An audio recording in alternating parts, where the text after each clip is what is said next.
I've been waiting a long time to talk to all of you. Now, before I get into my presentation for this evening, I got to explain a few things to you. First off, if we're going to do this, we're going to play by my rules. I work off noise.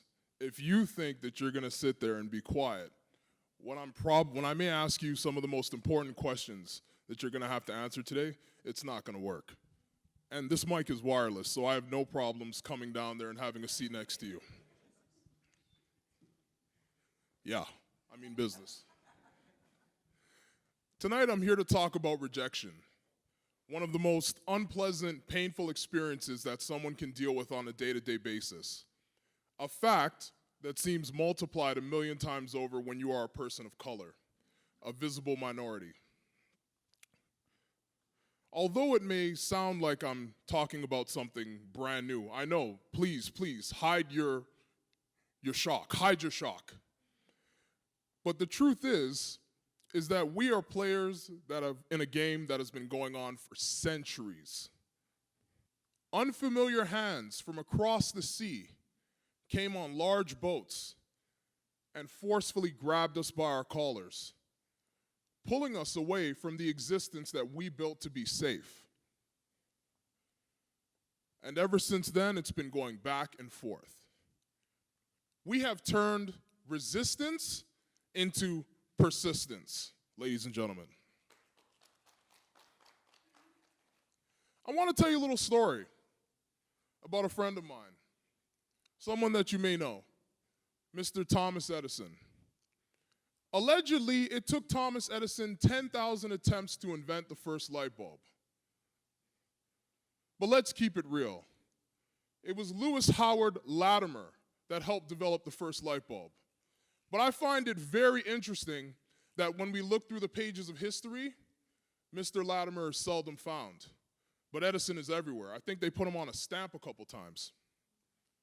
Know your history, know how far we've come.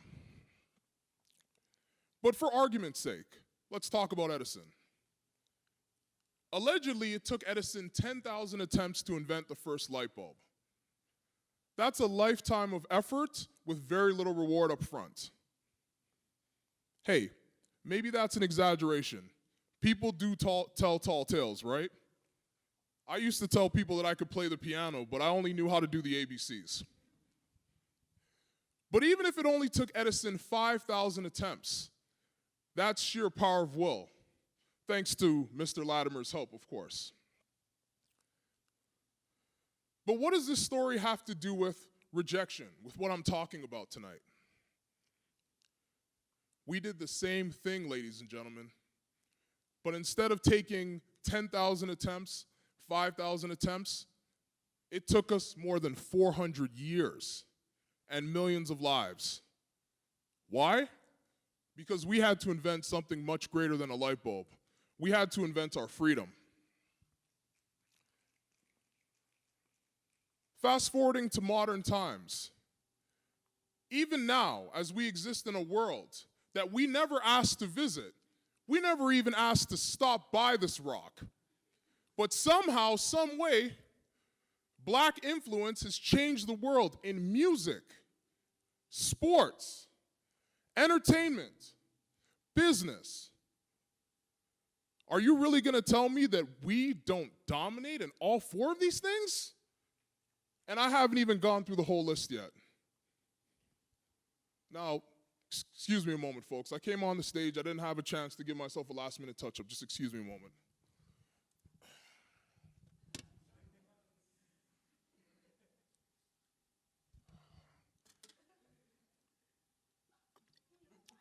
Damn, I look good this evening.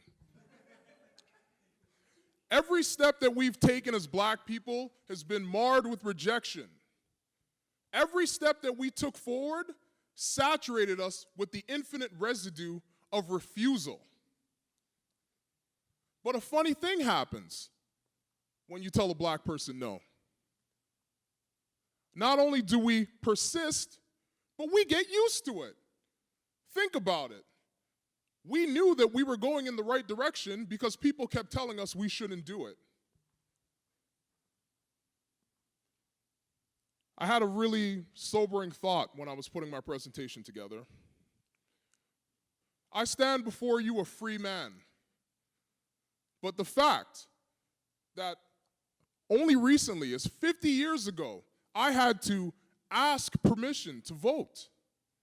I had to ask permission to read. I had to ask permission to share a bathroom. I had to ask permission to be a human being.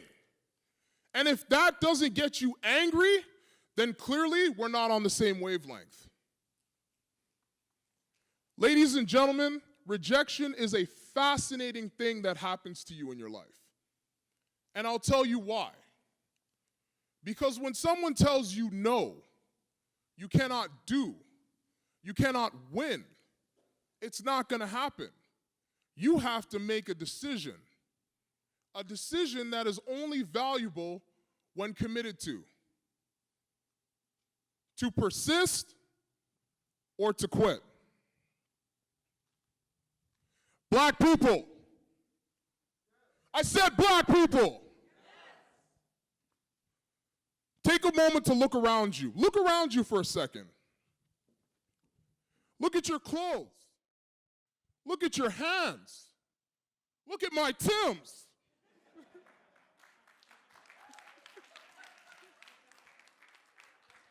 Now ask yourself, remember I told you there's a very important question coming, right? Remember I told you that? I'm going to ask you once, and I expect an answer, and I expect a loud answer. Persist or quit? What do you think we chose? Persist or quit? What do you think we chose? To be black is to persist. To be black is walking, talking, living, breathing persistence in spite of rejection. I don't know about you, but when I hear no, that tells me that I'm in the right direction.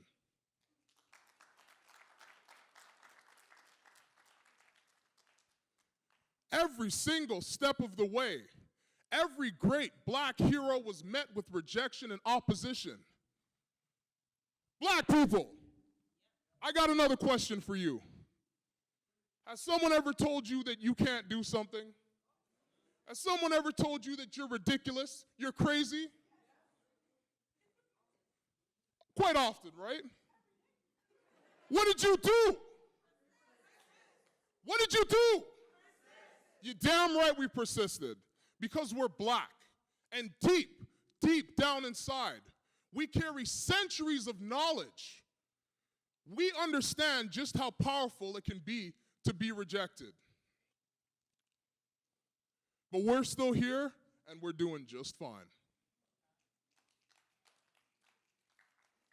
Now, we are in the year 2018. We have 3D televisions. We have cars that can drive themselves. I think Blake Griffin just recently got traded. We're in a brand new year, folks. I'm not even going to talk about what's happening over the border. I don't need to do that. But I just need you to remember what exactly you came from. Your eyes are the same eyes that cried tears night after night, centuries ago, looking upward to the sky and asking God, why? Why didn't we hear yes? Why didn't we hear those sweet words of freedom and redemption? Why couldn't we be happy? But little did we know God had his own plan, as he often does, and rejection was very much a part of it. I'm going to issue a personal challenge to every single one of you tonight. Because the truth is, when someone tells you no, you have to make a decision. Persist or quit. Every single one of you have to make that decision. Maybe not today, maybe not tomorrow, but someday and for the rest of your lives. Personally, I think there's a one-man or one-woman revolution brewing in every single one of you. And I'm very excited to see when it comes out.